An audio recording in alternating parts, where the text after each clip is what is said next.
វិស័យមនុស្សដែលមិនចូលចិត្តយើងមនុស្សខ្លះស្គាល់បានត្រឹមតែស្គាល់មនុស្សខ្លះទៀតមិនចាំបាច់ស្គាល់ក៏ល្អមនុស្សខ្លះទៀតមិនទាំងដែលជួបគ្នាសោះប៉ុន្តែគេអ្នកនឹងស្គាល់ពីយើងច្បាស់ជាងយើងខ្លួនឯង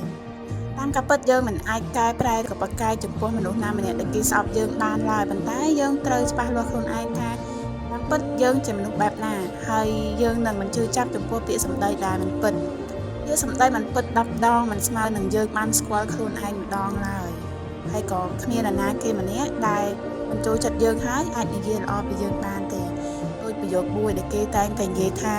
គ្មានសត្រូវណាមួយដែលនិយាយល្អនឹងលើកតម្កើងពីយើងទេបើសិនជាត្រូវការភាពស្អាតស្អំពីមនុស្សដែលស្អប់យើងប្រហែលជាត្រូវធ្វើទង្វើល្អៗញញឹមដាក់អ្នកនឹងឲ្យច្រើនក្រែងលោជួបអ្នកនឹងបានខ្លះជីវិតគឺវាបែបហ្នឹងរាល់ថ្ងៃក៏បែបហ្នឹង